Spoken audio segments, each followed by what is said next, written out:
Hola a todos, bienvenidos a Marvel Sin Filtro, bienvenidos a la review del primer capítulo de la serie de Loki, una serie que yo creo que es la más esperada de 2021, la que más ganas teníamos, y ya hemos podido ver el primer episodio que yo creo que no ha decepcionado a nadie. Yo creo que la reacción es unánime y nos ha gustado a todos. Así que bueno, pues solo queremos ver más sobre Loki. Esta review, como siempre, lo vamos a hacer así en bruto, sin edición, es decir, todo lo que salga saldrá. Si nos equivocamos no vamos a rectificar ni vamos a cortar. Y por supuesto, queremos en esta review charlar un poco sobre los episodios de Loki, sin más, contaros cosas que a lo mejor de los cómics o cosas referencias a la UCM o implicaciones que tiene esto o aquello, teorías, lo que sea, lo que queráis. Así que obviamente tiene spoilers, así que si no habéis visto este episodio, pues yo creo que lo mejor es que dejes de ver este vídeo y una vez que lo hayas visto, este primer episodio de Loki, vuelvas a ver este vídeo y opines. Porque nos gustaría que opinaseis, que dejaseis en comentarios pues lo que os ha parecido este primer episodio, lo que os parece la serie, que de momento tenemos nada. Y sobre todo si hay alguna cosa que a lo mejor habéis podido ver de, no sé, algún dato que se nos ha olvidado, alguna información que tengáis o cualquier cosa que a lo mejor hemos dicho mal y que queráis corregir, pues hacérnoslo saber en los comentarios que os leeremos y os contestaremos. Así que sin más, hablamos de Loki, de este primer episodio, una serie que según Disney Plus ha tenido el mejor arranque de todas las series de Marvel Studios hasta la fecha, que esto no es muy difícil porque van 3, todo no es mucho mérito. Pero bueno, hay que reconocer, tampoco hace falta ser un genio, que obviamente esta serie yo creo que era la que mejor acogida iba a tener, porque obviamente el personaje de Loki y el actor Tom Hiddleston tienen muchos fans, tienen una legión de fans, como pudimos ver en la Comic Con, y obviamente pues había muchas ganas de saber más sobre el personaje de Loki. También es cierto que otro atractivo de la serie es que ya nos dijeron que iba a estar enlazada, iba a ser junto con WandaVision, las dos series que iban a desembocar en ese Doctor Extraño, la secuela Doctor Extraño y ese multiverso de la locura, con lo cual pues hace que tenga más morbo ver esta serie, ¿no?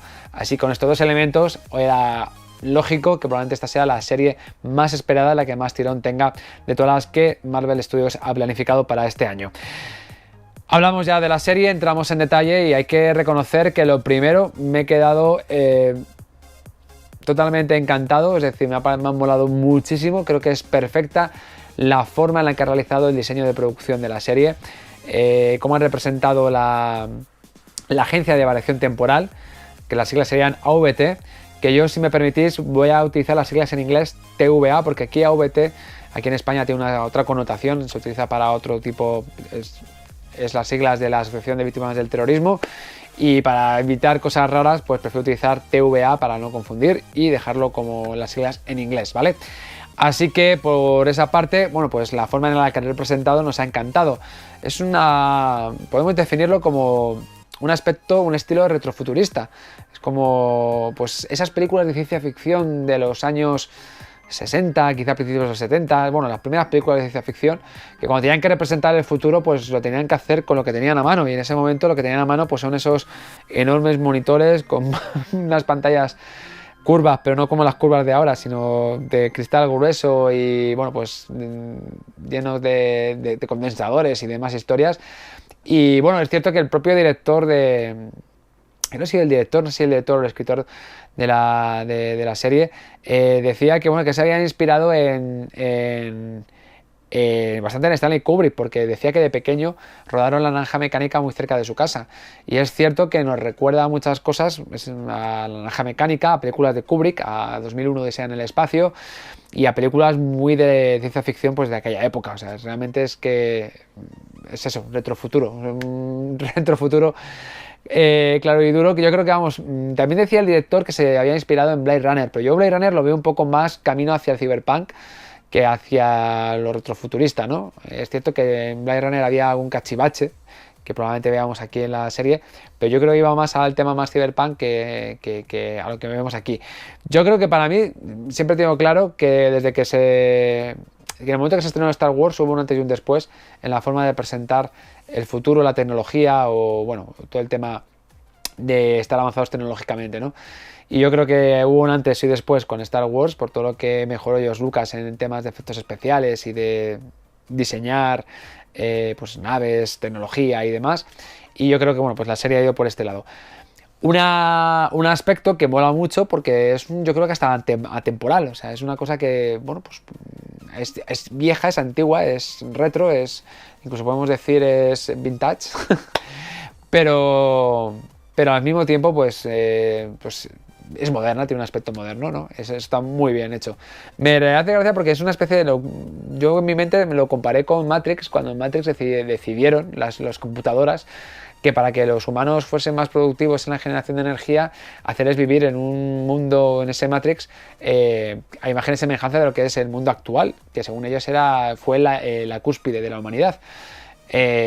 Pues yo creo que aquí pues Marvel Studios decide que quizá un momento bueno para representar a la TVA es en ese momento de retrofuturo, ¿no? Así que genial. Otro apartado que quiero destacar antes de nada es la música. Mira que yo en la música no me fijo, soy muy malo para eso y nunca me suelo fijar si es buena o mala la banda sonora de una película o de una serie, y aquí debo reconocer que sí. Y aquí es que nuevamente debo reconocer que me ha recordado cuando estaba viendo la serie, que escuchando la música, pues me recordaba esas películas de Stanley Kubrick. No sé cómo definir la música, pero es una música muy envolvente, muy baja, apenas se escucha, pero está presente. Me ha recordado también a la banda sonora de Blade Runner, que creo que si me recuerdo era Vangelis quien la compuso.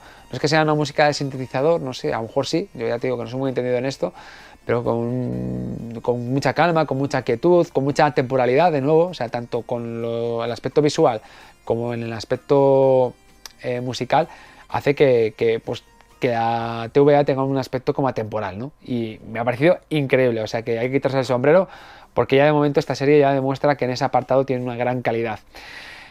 Sobre la actuación, sobre Tom Hiddleston, ¿qué vamos a decir? Pues obviamente pues, que se sale, que el personaje de Loki es suyo y que haga lo que haga, pues eso nos encanta. Nos hemos podido ver en su salsa, en esa salsa de cómo le han estado puteando, cómo está ahí rabioso, cómo quiere morder pero no puede, se intenta ser ácido, también es sarcástico, pero le dan cortes, pero se mosquea, eso lo hemos visto muchas veces y bueno, interpretado por Tom Hiddleston queda muy bien, o sea, el actor la verdad que en estas situaciones se desenvuelve muy bien y hace que el personaje quede bien, siendo una situación un poco mala para el personaje, un poco de burla y un poco caricaturesca para el personaje, consigue que la actuación pues brille, ¿no? Y eso cuesta. Es cierto que muchos barbas blancas dirán que Loki en los cómics no es así y que tal. Bueno, yo recuerdo que en algunos cómics de Loki sí que le putean y sí que le hacen rabiar y sí que tal. Y se ve, ¿no? Yo lo que sí que no he visto en los cómics, y esto es la única pega que le voy a poner, por poner una pega, que yo creo que ni siquiera es pega, es que sí que al final del episodio, y eso lo comentaremos un poco más tarde, vemos a un Loki más en un tono muy dramático, en un momento en el que bueno, pues está sufriendo con mucho sentimiento, ese momento dramático, sentimental, que es cierto que yo en los cómics no lo he visto en el personaje, como mucho en el Kid Loki, y ni siquiera, y es cierto que es una licencia que tiene el MCU, pero yo creo que también esta personalidad que tiene, en la que vemos cómo tiene unos lazos más profundos que en los cómics con su hermano Thor, sobre todo con Freya, con su madrastra, al final con los Asgardianos y tal. Y por lo que hemos visto en este episodio, pues sí, yo creo que esta personalidad pues da más juego o es más fácil de llevar a la gran pantalla que quizá el carácter de Dios malvado, Dios de las mentiras que vemos en los cómics, que incluso ahí hemos visto también variar un poquillo, ¿no? Así que muy bien por parte de Tom Hiddleston, es que no podemos decir nada más, el guión la acompaña, las frases están muy bien, cuando está en ese proceso de ser fichado y va pasando por las distintas secciones, pues situaciones bastante cómicas, pueden gustar menos, más o menos, pero yo creo que han sido muy ligeras, que no han sido muy pesadas y en algún momento han estado muy divertidas, ¿no? Sobre todo el tema del ticket. El vídeo educativo, otra vez, hay que reconocer, chapó por parte de Marvel Studios. Yo creo que además Miss Minuto creo que apareció también en WandaVision. De ahí yo no lo he podido comprobar, pero me suena. Y nos hace gracia porque Miss Minute nos recuerda a la Marbu Dorada. Nosotros teníamos anuncios de la Marbu Dorada que se parecen mucho a aquellos. Pero ves, ahí la jugada de Marvel, ahí le viene muy bien llevar a esa época de los 50, 60, esos anuncios, de ese aspecto, de ese look, incluso para los vídeos educativos, ¿no? Que es como igual, son como vídeos educativos atemporales, ¿no? Y que nos cuentan ahí lo que es la sagrada línea temporal, ¿no? Nos ha encantado. Más cosas que nos ha gustado mucho de la serie, y a mí me ha sorprendido gratamente, y tenía un poco de miedo, y la verdad es que se me ha quitado cuando lo he visto. Y a los trailers me quitó un poco de miedo, pero digo, bueno, habrá que ver la serie, es el personaje de Owen Wilson. Yo debo reconocer que no es un actor que sea de mis favoritos en absoluto. Sé que es un actor de comedia, pero es que lo he visto en películas de comedia que no me hacía ni gracia. Y es un personaje que tal. Otras películas sí me ha gustado un poco más, pero tampoco que me haya vuelto loco. Y tenía un poco de miedo cómo se iba a desenvolver en la serie. Y debo reconocer que ha sido magistral.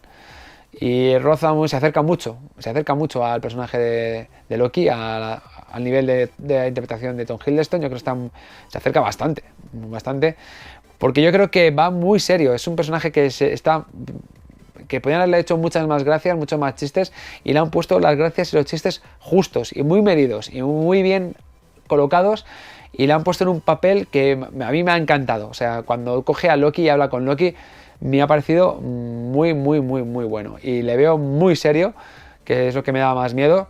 Y de hecho he visto en el tráiler, que no se ha visto en el primer episodio, en los trailers hay más momentos de diálogos con Loki, que yo creo que la interacción de estos dos personajes, de estos dos actores, la sinergia que pueden tener entre ellos, puede hacer que la interpretación de ambos sea, bueno, pues suma como la espuma, y que la serie pues quede muy bien, y que nos encante a todos tan solo por estos dos personajes. Así que genial por este apartado. Yo creo que lo que hemos visto ha estado muy bien, y yo creo que ahora lo que vamos a hablar es un poco de lo que la serie nos ha contado, porque hay miga y hay bastantes cosas. Nos han explicado algunas cosas, no muchas, unas pocas, suficientes para satisfacer nuestra curiosidad, pero han abierto otras preguntas muchas más, han abierto más melones que respuestas han contestado. Se han metido en varios jardines que a ver cómo salen, pero la verdad es que ha estado muy bien. Este primer episodio nos ha contado algunas cosas. Lo primero y más importante, nos han desvelado ya que existe el multiverso. Que de hecho incluso un multiverso dan a entender que es algo malo, que no es muy deseable. Que lo que es deseable es la sagrada línea temporal que los tres guardianes del tiempo deciden mantener, cuidar y proteger. Y eso nos ha molado bastante. Da a entender que hubo una guerra en el pasado, que hubo un caos, todo era desorden, hasta que los guardianes del tiempo, estos tres lagartos espaciales, que me encanta. Cada vez que escucho esa frase por parte de Loki, dice, estos tres lagartos espaciales, el circo de payasos que tienen montado, bueno, es que ahí la verdad es que Loki se sale. Pues ellos deciden crear esta línea temporal, y es la que deciden guardar y custodiar. Bien, una de las cosas que nos ha gustado mucho en este episodio es cómo visualmente nos han representado esa sagrada línea temporal, y lo que supone que es una alteración en esas líneas temporales, ¿no? Podemos ver que cuando hay una desviación empiezan a subir, hay una especie como de margen en el cual, digamos, la sagrada línea temporal está a salvo, y cuando esa desviación empieza a llegar a ese margen, a ese límite, pues es cuando se puede producir una catástrofe, un desastre, y que puede desembocar en esa locura del multiverso, ¿no? De hecho, a día de hoy cada vez tengo más, que según pasan los días, que el multiverso es malo, y que aquí los guardianes del tiempo quieren evitarlo. Unos guardianes del tiempo que quizá ahí es lo que todavía tengo que ver, y voy a esperar más capítulos a ver cómo lo cuentan. No son unos personajes que a lo mejor sean buenos o malos, ni que sean blanco o negro, sean unos personajes grises y que tengan a lo mejor intereses ocultos, porque dan a entender como que todo está predestinado, ¿no? Que ellos tienen una línea sagrada que mantener. Dan a entender que como que todo, que pueden ver el futuro, el pasado y el presente, y que eso tiene que ser mantenido. Y eso lo vamos a discutir un poco después con algunas situaciones que nos han contado y que generan mucho debate, y que van a seguir generando mucho debate, ¿no? Sí que debo decir que cuando nos ha contado Marvel Studios cómo es la línea temporal, cómo son las realidades alternativas, por lo que han contado ahora, que todavía pueden contarnos más, sí que me queda un poco sorprendido, porque no es así en los cómics. También es cierto que en los cómics tampoco está muy claro la cosa, porque según quien escriba, y peor todavía, según quien lea, entendemos una cosa u otra. Pero sí que me da a entender que el multiverso aquí lo están haciendo de otra forma distinta. Yo creo que de forma acertada e inteligente, porque tampoco van a coger a la gente y hacerle un lío. O sea, los que leemos cómics nos tragamos todo y somos capaces de soportar mucha tralla. Pero en películas y en series la gente, como no capte su atención rápido y consigas mantenerles, y como les aburras al mismo momento, desaparecen. Entonces lo han simplificado bastante, esa sagrada línea temporal. Yo no sé si esa línea temporal entrelazada está en realidad es realidades alternativas o distintas realidades que están permitidas, que los guardianes del tiempo permiten, y lo que quieren evitar es que esas variaciones pues generen más caos y que digamos que esa maraña de realidades virtuales que parece que están muy finitas y muy bien unidas, pues se disparen y se vayan para allá. Es la única explicación que le doy. Y bueno, habrá que ver con respecto a los cómics y cómo en un futuro nos lo cuenten. Pero bueno, pero bien, lo cuentan bien y lo cuentan muy, muy chulo, ¿no? Es una cosa que nos han contado. Otra cosa que nos gusta y que nos han contado es qué pasaba con Loki. Cuando dijeron que Loki iba a tener serie propia y vimos los primeros trailers y vimos que tenía que ver con viajes en el tiempo, infracciones en las líneas temporales y demás cosas, yo dije, pero a ver, Loki ha escapado con el Tesseracto, pero el Tesseracto es la gema del espacio, no es la gema del tiempo. Entonces, ¿qué alteración del tiempo va a hacer Loki, no? Pues ahora nos lo han contado perfectamente, ¿vale? Realmente el Tesseracto ha hecho lo que tenía que hacer, llevar a Loki a otro sitio, al desierto de Gobi, ni más ni menos. Que ha molado mucho ese inicio. Y lo que ocurre es que se convierte en una variante del tiempo porque, digamos, yo creo que está la explicación más sencilla, ¿no? Que no es la explicación que han dado así en plan oficial, pero es la explicación más plausible, es que al escapar Loki de su destino fatal, es decir, tras conseguir evitar que Thanos lo mate, pues es, digamos, culpable y se convierte en una variación temporal, ¿no? Esta para mí es la explicación más sencilla y es la que yo creo que en internet se está hablando más y la gente lo está explicando así. Pero yo quiero ir un poco más allá. Yo me da la sensación de que Loki se convierte en una variación temporal, sí, porque escapa a su destino, pero escapa a su destino por culpa de que alguien está interfiriendo en la línea, en el tiempo. Y es ni más ni menos que el Tony Stark, que va con el Tesseracto y que de forma accidental lo deja caer a los pies de Loki. Para mí es ese momento en el que la variación temporal de Loki se produce porque ha interaccionado con alguien que está viajando en el tiempo. Y eso para mí me tiene más importancia. Obviamente escapa a su destino fatal, cierto es, pero habrá otras redes alternativas en las que también a lo mejor no tiene por qué morir a manos de Thanos, entiendo, y serán permitidas esas líneas temporales, o no, es lo que nos tiene que aclarar. ¿Cuántas líneas temporales hay? Muchas, infinitas, pocas, 2, 3, porque el Spider-Verse viene, y el Spider-Verse viene si se confirma, y efectivamente tenemos a varios Spider-Man, significa que hay distintos Spider-Manes, entonces habrá distintos Lokis, y distintos Lokis que escapen, ¿no? a ese destino, ¿no? Una cosa complicada, no lo sé. Bueno, puede ser que ese Loki... No sé, es que es complicado, porque sí que lo cuentan muy bien que cuando una persona decide tomar un curso de acción distinto al que tenía programado, genera una variación. Entonces quizá es que este Loki, al nacer, su destino era morir. Bueno, esto yo creo que es la explicación más sencilla. Bien, la cuestión es que esto abre muchos debates, abre muchos melones y abre muchas preguntas, y es donde aquí ya la gente está que no pasa ni una, y de hecho la propia serie lo ha hecho así también.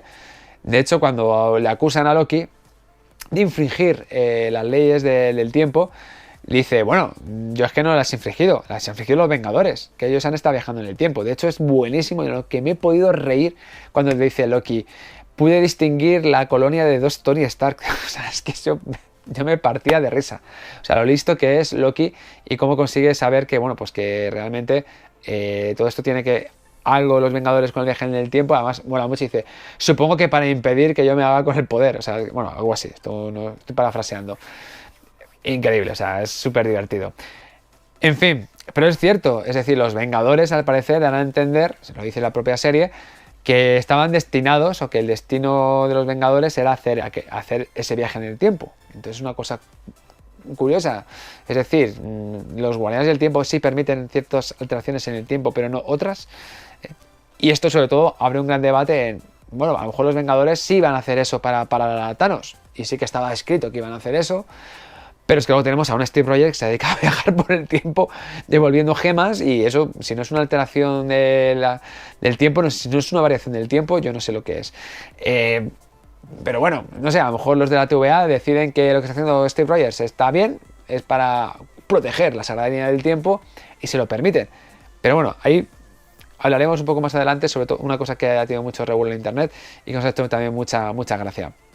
Bien, eso es por un lado, nos han explicado qué es la TVA, qué es el multiverso, la sagrada línea temporal, lo que pasa con Loki, y está claro que la serie ya va un poco, pues lo que el tráiler nos iba contando, lo que todos sabemos, la sinopsis de que Loki va a ayudar a la TVA a capturar a una variante del tiempo que es ni más ni menos que una versión propia de Loki, mucho más peligrosa y mucho más temeraria que el propio Loki, ¿no? Eso ya nos lo han contado, lo hemos podido ver. De hecho, en este episodio lo que nos ha faltado es ver pues esas otras variaciones de Loki, pero lo dejaron para otros episodios, y hemos visto poquitos viajes en el tiempo, poquitas otras realidades alteradas, ¿no? Que es lo que supongo que veremos a partir de los siguientes episodios. Así que la serie no tiene mucho misterio y va a estar bien. Lo único que nos queda, y que tenemos que esperar hasta el final, qué es lo que va a ocurrir con la variante temporal de Loki, es decir, con el propio Loki, cuando termine la serie, cuando termine de ayudar y consigan capturar a esa versión más peligrosa. Lo decíamos en el vídeo anterior, sobre el vídeo previo para ver Loki, lo que tienes que saber de Loki, y la verdad que, pues, no sé, podrían pedirle, o sea, tendrían que ajustar esa variación, y ya sabemos lo que significa ese ajuste. No lo sé. En fin, lo que sí que ahora queremos hablar de algunas de las cosas que nos han gustado mucho, y teorizar y hablar, y bueno, pues, ¿qué opináis vosotros? Es pues ya cosas ya más frikis, ¿no? Una de ellas es, bueno, pues la TVA tiene que estar en algún sitio, está en una ciudad, y nosotros creemos, ya se ha visto por redes sociales, ya se está difundiendo, de que probablemente sea Cronópolis, una ciudad muy importante porque es una ciudad en la que se encuentra Kang, y de hecho el rumor, el Mephisto de esta serie va a ser el Kang. Vamos a estar todo el rato, he visto a Kang, he visto a Kang, he visto a Kang. Pues de hecho, también me ha hecho gracia porque en un momento determinado, cuando están en ese viaje en el tiempo en Francia, la niña señala un cuadro y aparece un demonio con cuernos, y dije yo, ¡Mephisto! Bueno, aquí no era eso, aquí era simplemente pues que Loki, como generalmente su uniforme suele tener cuernos, pues era muy fácil a la niña describirlo de esa manera. Pues aquí, bueno, tendríamos supuestamente Cronópolis, supuestamente el lugar donde está Khan, supuestamente donde está la TVA, y una de las cosas que, hilando un poco fino e intentando coger cosas de aquí y de allá, tendría mucho sentido que si es Cronópolis y estamos hablando de Khan, y dado que en el universo cinematográfico de Marvel la forma de poder viajar en el tiempo es a través del universo cuántico, quizá esto nos lleve a pensar que esta ciudad, si es Cronópolis, o si no lo es decir, donde está ubicada la TVA, es dentro del universo cuántico, es decir, que podemos ver que los soldados de la TVA o los policías de la TVA viajan con mucha facilidad, mucho mejor que los Vengadores y que el propio Ant-Man pues eso, a la Tierra, a la realidad principal, a través del universo cuántico, pues con esos portales que abren, ¿no? Esto está muy bien porque explicaría pues cosas que hemos visto en la serie que nos han dejado pasmados y que no han llegado a explicar por completo, pero bueno, o podemos dar nosotros el significado o más tarde nos lo dirán. Una de las cosas que nos ha flipado es que hemos visto que el Tesseracto que lleva Loki no funciona. Y para su sorpresa es que, bueno, no solamente está este que le confiscan su Tesseracto, sino que entre más objetos confiscados de otros personajes que han infligido, supongo que las leyes de la saga línea temporal, pues hemos visto un montón de gemas del infinito, muchísimas gemas del infinito. Además hasta dicen, buah, si aquí las usamos hasta de pisapapeles. Y esto nos ha llegado de estupor porque decimos, Dios mío, si esto era lo más poderoso, lo que ha dado de sí para 3 fases en las películas de Marvel, y ahora no sirven de nada. ¿Qué significa esto? ¿O qué poder tiene la TVA como para que esto sean meras baratijas? Que está muy bien, la verdad es que está muy bien, la verdad que da a entender. De hecho, si os fijáis, los policías de la TVA cogen el Tesseracto como si no fuera nada, y hay que recordar que para coger una gema del infinito no todo el mundo puede, y que los seres vivos inferiores pues suelen acabar destruidos.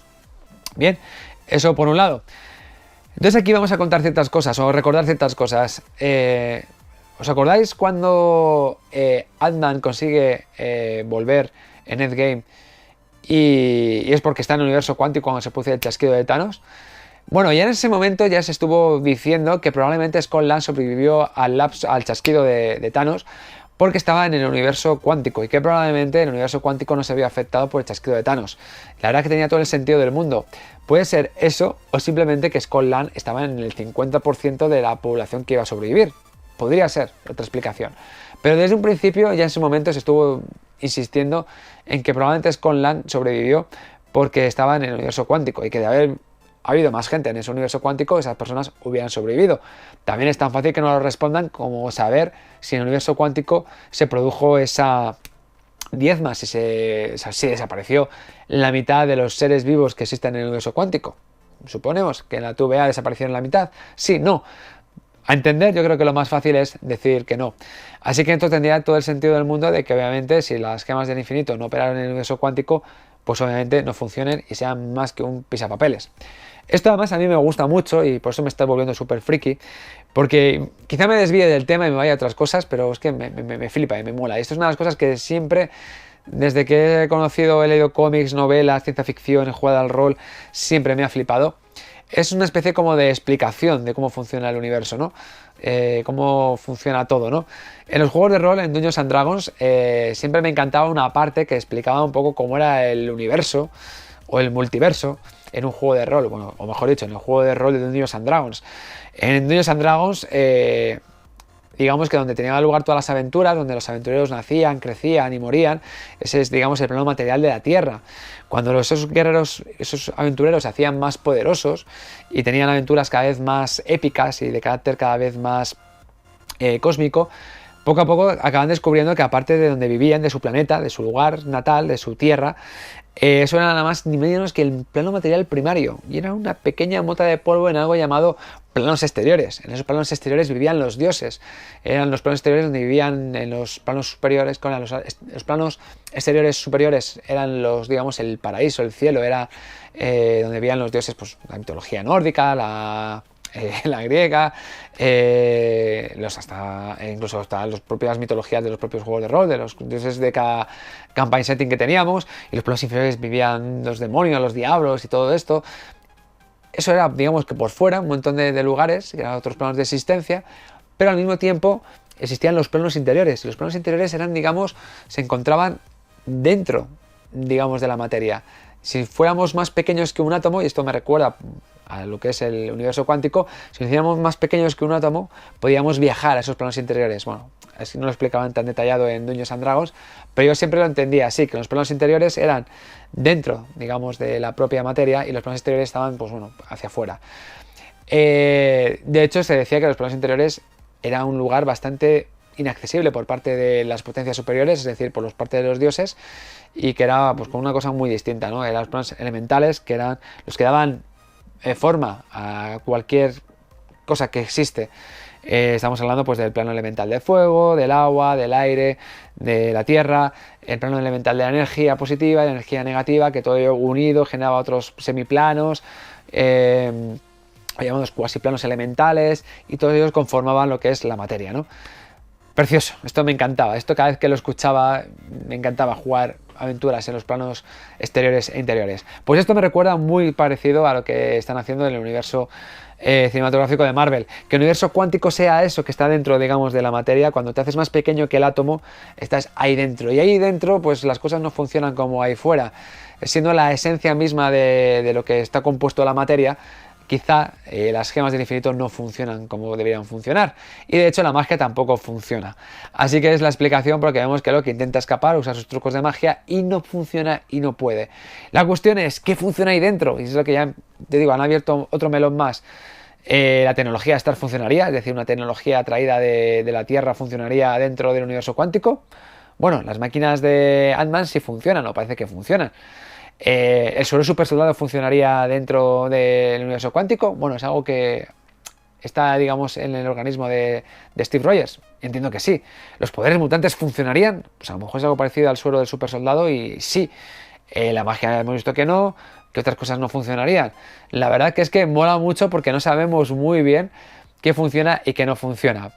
De hecho, aquí ya han metido la pata, o por lo menos lo dicen en redes sociales, porque obviamente si la magia no funciona, ¿por qué Loki sigue con su aspecto asgardiano? Es decir, aspecto más humano. Hay que recordar que en Thor, cuando toca el cofre de los del Eterno Invierno, o no sé cómo se llama eso tengo que mirarlo, cómo se llama ese artefacto que está en la bóveda de Asgard. Es un artefacto que creo que es el cofre del invierno eterno o de algo así.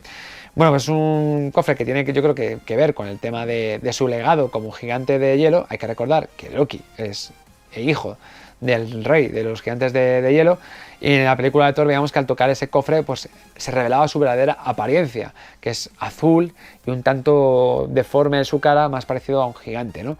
Entonces eso es lo que veríamos realmente si la magia no funciona, ¿no?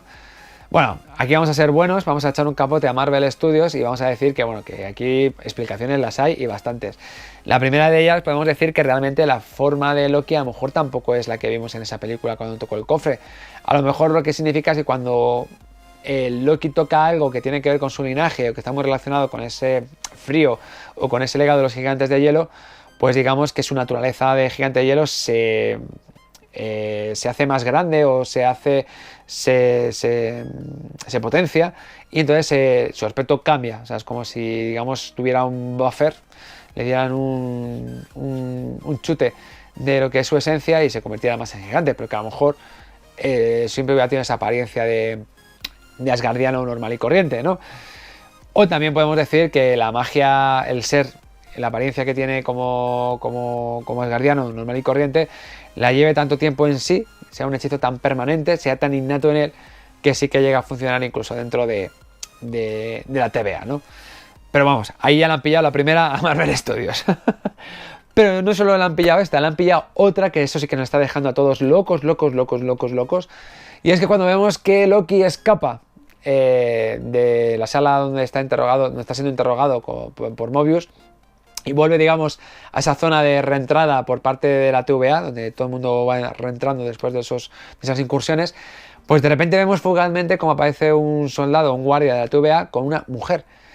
Esto hubiera pasado desapercibido de no ser porque alguien haya capturado ese frame, lo hemos analizado y hemos visto que esa mujer se parece, es muy parecida, es que va vestida igual que Peggy Carter.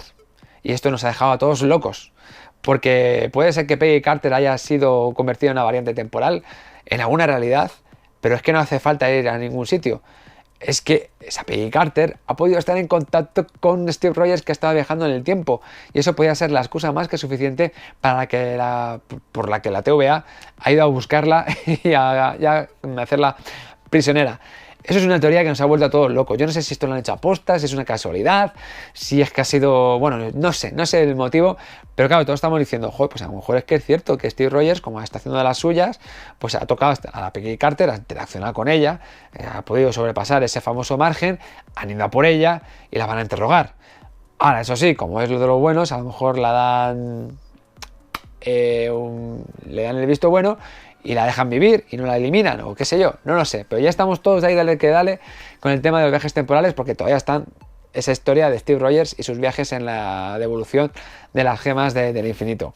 Así que como podéis ver, es que esta serie lo ha tenido todo. O sea, la verdad es que para un primer episodio ha venido muy completito, muy cargadito, yo creo que mucho más que el de WandaVision, y la verdad que con esto ya tenemos como para bastante. La serie ha empezado muy bien, ha arrancado yo creo que estupendamente. La única pega que vamos a sacar, y es una pega pequeña, es que el final del episodio se nos ha hecho un poco lento. Yo creo que a los que hemos visto todas las películas y somos muy fans y las hemos visto una y otra vez, pues nos ha hecho un poco lento y nos ha hecho un poco pesado cuando vemos cómo Loki empieza a ver todo lo que le depara, todo ese futuro que él no es consciente de que le va a ocurrir.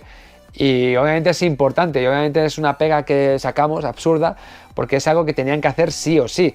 Porque nosotros hemos visto las películas, nosotros sabemos qué pasa a Loki, pero la gente que no ha visto las películas de Marvel Studios no tiene por qué saber lo que le ha pasado a Loki, tiene que saberlo y le había que contarlo. Y lo hacen de una manera muy buena. Y de hecho es necesario también para que el personaje de Loki veamos ese lado humano, esa parte más dramática, y que veamos cómo el personaje de Loki pues realmente pues tiene esos sentimientos, que puede considerarse como que es una persona que pues como dice, una especie como de cobarde, creo que dice, cuando los cobardes pues utilizan esa fachada de ser matones y de utilizar la crueldad para ser algo más y realmente no son nadie. Y que bueno, que al final esos lazos con su madrastra, con Freya, están, sus lazos con su hermano, que hace que se sacrifique por él y que se lance casi a un suicidio, a lanzarse contra Thanos, pues eso nos lo tienen que contar. Y claro, lo que hemos visto tantas veces Endgame, pues eso nos hace un poco pesado, ¿no? Y ahí la serie bajó, pero nada, una tontería, es que vamos, por sacarle algún fallo, si tenemos que sacarle. Ya para fallo están sacando ya en redes sociales lo del aspecto de Loki y lo de Peggy Carter. Así que nada más, yo creo que vamos a dejarlo aquí, no vamos a hacer más largo este vídeo. Como siempre, si os ha gustado el vídeo, dadle un like, si no, pues un dislike, que para eso también está, hasta que lo quite YouTube. Por supuesto, si no estás suscrito al canal, pues no sé qué estás esperando, suscribiros, que queremos crecer, que estamos ahí estancados en los 2000, no bajemos de 2000, por favor, sería toda una tristeza por mi parte. Y por supuesto, si estáis suscritos, también recordad darle a la campana, activar la campana de notificaciones para que cuando subamos un vídeo, pues os llegue esa notificación, ¿vale? Por último, nuestras redes sociales a vuestra disposición, tenemos email, Facebook, Instagram, Twitter, lo que queráis para que nos podáis llegar, pues lo que, no sé, lo que os apetezca, que también es otra forma de contactar con vosotros. Y nada más, esperando con ganas el siguiente episodio. Cuando veáis esto estaremos a martes, miércoles, o sea que estamos ya a punto de disfrutar el segundo capítulo. Creo que eran 7, que esta va a ser cortita, así que bueno, pero de momento largo los episodios, 1 hora, hace que sea muy disfrutable y la verdad que muy contentos, con muchas ganas. También esta semana había muchos rumores, al final se han cumplido, no hemos visto trailer de Spider-Man No Way Home, pero por lo menos hemos tenido un tráiler más extendido de La Viuda Negra, que también hay ganas de ver La Viuda Negra, ganas de ver ya una película de Marvel en el cine. Así que sin más lo dejamos aquí, nos vemos en el siguiente vídeo, un saludo enorme y nos vemos hasta pronto.